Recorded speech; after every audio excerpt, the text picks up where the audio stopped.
Hello दोस्तों, कैसे हो आप सब। उम्मीद है आप सब बढ़िया होंगे। तो स्वागत है आपका एक बार फिर से मेरे YouTube चैनल पे। आज मैं आपके लिए लेके आया हूँ इंडसइंड बैंक में जो है आप डीडी, आरटीजीएस, एनईएफटी और आईएमपीएस ट्रांसफर फॉर्म कैसे फिल करें। तो आप बने रहिए वीडियो के साथ, हम आपको पूरी जानकारी देंगे। आखिरी तक आप देखते रहिए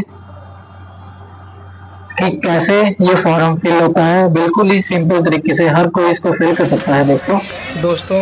हमें जो है बैंक को एक चेक भी देना पड़ता है। आप देख सकते हैं ऐसे चेक फिल होता है, your self for DD, your self for RTGS और योर सेल्फ फॉर एनईएफटी लिख के, अमाउंट लिख के ऐसे देना होता है। और तो ये फॉर्म आ गया दोस्तों, दोस्तों। जैसा कि आप देख सकते हो, मैंने आपको बताया था ये इंडसइंड बैंक का एक फॉर्म है। इसी फॉर्म में देख सकते हो आप डीडी भी फिल कर सकते हो, आरटीजीएस के लिए भी यूज होता है, एनईएफटी आईएमपीएस ट्रांसफर के लिए भी यूज होता है ये। तो सबसे पहले जो आपने यहाँ पे ऊपर राइट हैंड साइड में डेट डालनी है दोस्तों। यहाँ पे जो भी दिन डेट होगी वो आपने डाल देनी है। उसके बाद यहाँ पे आपने सेलेक्ट करना है आप कस्टमर हो उस बैंक में या नॉन कस्टमर हो। ठीक है, तो अगर आप उस बैंक में कस्टमर हो, आपका अकाउंट है इंडसइंड बैंक में, तो आप टिक कर देंगे। नहीं, अगर इन केस नहीं है तब भी कोई दिक्कत नहीं, तब भी चलेगा। अब यहाँ पे देखिए आप पेमेंट टाइप आप कह रहे हैं टिक अप्रोप्रिएट टाइप, मतलब आप आरटीजीएस करवाना चाहते हो, एनईएफटी करवाना चाहते हो, एमपीएस करवाना चाहते हो, या फिर आप करवाना चाहते हो डीडी। और यहाँ पे एक ऑप्शन और है इंडो नेपाल रेमिटेंस। ये नेपाल जो है उस केस में है, अगर आप वहां का कुछ करवा रहे हो ट्रांसफर तो उस केस के लिए। तो दोस्तों इस यहाँ पे आप टिक कर लोगे। जैसे मैंने यहाँ डीडी कर रखा है, तो डीडी सिलेक्ट करने के बाद यहाँ पे आपने अपनी डिटेल देनी है इस साइड में, लेफ्ट हैंड साइड में।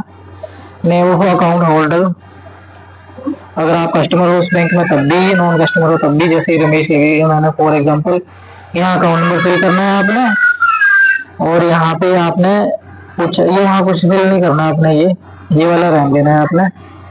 यहाँ पे आपने फिल करना है कि कैश आप डीडी बनवा रहे हो या चेक में कर रहे हो क्या। तो आप मैं जैसे चेक में करवा रहा हूँ तो चेक टिक करके यहाँ पे चेक नंबर लिख दिया मैंने। उसके बाद मोबाइल नंबर लिख दिया, यहाँ पे अपना अपना मोबाइल नंबर लिखना है आपने।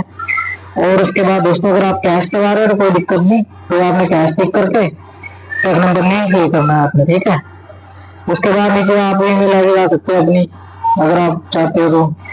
यहाँ पे आपने सिग्नेचर करने हैं अपने। ठीक है दोस्तों, उसके बाद इस साइड में जिसका भी आप डीडी बनवा रहे हो, जिसको उसका नाम यहाँ पे आ जाएगा। डीडी जो मोस्टली होता है गवर्नमेंट के केस में बनता है, अगर गवर्नमेंट कहीं आप मांगती है, गवर्नमेंट मोस्टली वही होता है। ये मैंने डीडी के लिए बनाया है फिलहाल। यहाँ पे आपने डीडी में कुछ अकाउंट नंबर वगैरह नहीं लिखते, यहाँ पे उसमें जरूरत नहीं पड़ती। उसके बाद यहाँ बेनिफिशियरी बैंक नेम वगैरह लिख देते हैं। ऐसे SBI new Delhi for example लिखा रखा है। यहाँ एफएससी कोड ये लिख दिया मैंने। डीडी पेबल है तो मतलब कहाँ पे देना है, ये होगा आपका न्यू दिल्ली में। जैसे मैंने लिखा है न्यू दिल्ली, ये कहाँ पे आप कौन सी ब्रांच को कहाँ को आप दे रहे हो डीडी, यहाँ पे आएगा। यहाँ पे अमाउंट आ जाएगा डीडी का। ठीक है, ये आ जाएगा आपको फिगर में। और उसके बाद यहाँ पे आ जाएगा आपका बर्ड्स नाम। ठीक है, तो ये आपका इतना आपने फिल करना है दोस्तों। उसके बाद ये नीचे वाला कस्टमर एक्नॉलेजमेंट फॉर्म, ये आपको बैंक वाले भर के देंगे दोस्तों। यहाँ पे बैंक वाले सील स्टैंप लगा देंगे अपनी, और यहाँ पे भी सील स्टैंप लगा देंगे अपनी दोस्तों। ये बैंक वाले फिल करेंगे। और इसकी बैक साइड में भी होता है एक, यहाँ पे आप देख सकते हैं लिखा हुआ है to field only in case of Indo Nepal remittance. ये अगर आप नेपाल कहीं कुछ ट्रांजेक्शन कर रहे हो तब ये फिल करना होता है, अदरवाइज आपने यहाँ कुछ फिल नहीं करना दोस्तों। और यहाँ पे आपने जो ये लिखा है फॉर बैंक यूज ओनली, ये खाली बैंक वाले यूज करेंगे, आपके लिए नहीं है, ये आपको कुछ नहीं करना। और नीचे इंस्ट्रक्शन दे रखी है, आप पढ़ना चाहते हो तो पढ़ सकते हो। वैसे और कुछ खास होता नहीं है इसमें, आप देख सकते हो यही भरना होता है आपने। ये तो मैंने डीडी का बता दिया आपको।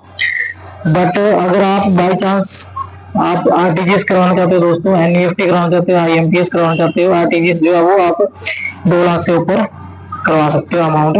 मतलब मिनिमम जो आप 2 लाख से ऊपर अगर आपने ट्रांसफर कराना हो तो आपको बैंक वाले बोलते हैं आरटीजीएस एनईएफटी करवा लो। ठीक है, और IMPS जो होता है वो तुरंत के तुरंत हो जाता है। आरटीजीएस एनईएफटी में थोड़ा टाइम लगता है, आपके 1 से 2 घंटे ले लेते हैं ये, तो वो सेफ होते हैं सारे। और IMPS जो उसमें चार्जेस ज्यादा होते हैं आपके, पर वो थोड़ा जल्दी हो जाता है।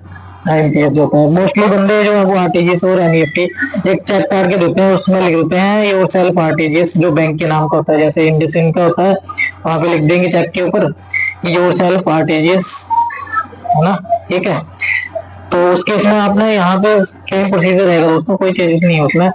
यहाँ पे आपने जैसे मान लो आप आरटीजीएस करवा रहे हो तो आरटीजीएस टिक कर देंगे, या फिर आप करवा रहे हैं एनईएफटी टिक कर देंगे, ठीक है। और IMPS तो इनमें से जो पहले टिक कर देंगे, सेम यहाँ पे अपने अपना नाम भर देना है, उसके बाद यहाँ पे आपने अकाउंट नंबर भरना है अपना, उसके बाद यहाँ पे वो कैश करा रहे कैश, चेक करा रहे चेक, नहीं ये तो चेक से होगा दोस्तों, ये चेक से होगा।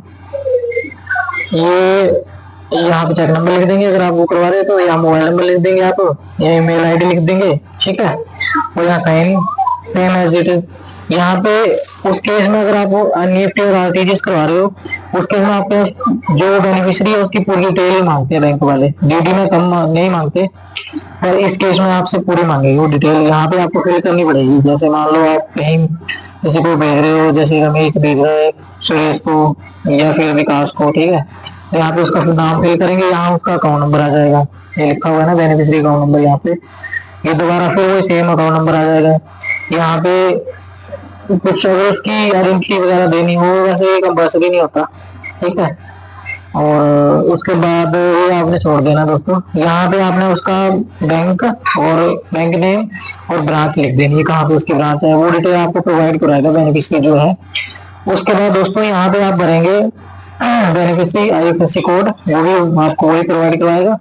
ये सारी डिटेल आपको करेक्ट भरनी बिल्कुल, और ये डीडी वाला आपने खाली छोड़ना है बिल्कुल, डीडी वाला बिल्कुल यहाँ नहीं भरना आपने कुछ भी। यहाँ पे अमाउंट भर देंगे आप, जैसे 2.5 लाख 3 लाख जो भी आपने भरना है, यहाँ आप फिगर में भर देंगे, यहाँ पे आप भरोगे वर्ड्स में, ठीक है। और यहाँ पे आपने सिग्नेचर करने हैं दोस्तों, और यहाँ पे जो बैंक करेगा। और उसके बाद दोस्तों ये same it is as it is bank जो है वो फिल करके आपको ये रसीद फाड़ के नीचे से आपके पास दे देगा, ठीक है। और पीछे वही सेम है, पीछे कुछ खास नहीं करना आपको। तो ये दोस्तों आप देख सकते हो ये सेम ही चीज है, कुछ आपको ऐसा कुछ है नहीं। और आप खुद से फिल कर सकते हो, ये हिंदी में फिल कर सकते हो आप, और इंग्लिश में, दोनों लैंग्वेज में आप जिसमें भी कंफर्टेबल हो आप। और ये फिल करके आप चेक के साथ बैंक को दे सकते हो। बैंक जो है आपको ये नीचे वाले स्लिप फाड़ के दे देगा, इसमें आपको UPI नंबर मिल जाएगा और आपके पैसे आराम से ट्रांसफर हो जाएंगे, या डीडी जो होगा आपको दे देगा बैंक बना के, ठीक है। तो आशा करता हूँ दोस्तों आपको जो है हमारी वीडियो पसंद आई होगी, और आपको हमारे द्वारा दी गई जानकारी इंफॉर्मेशन जो है वो अच्छी लगी होगी। भविष्य में आप ऐसी ही जानकारी अगर प्राप्त करना चाहते हो तो आप हमारी वीडियो को लाइक करें, चैनल को सब्सक्राइब करें, और वीडियो को शेयर जरूर करें, और कमेंट करके जरूर बताएं कि आपको वीडियो कैसी लगी। तब तक के लिए बाय, टेक केयर।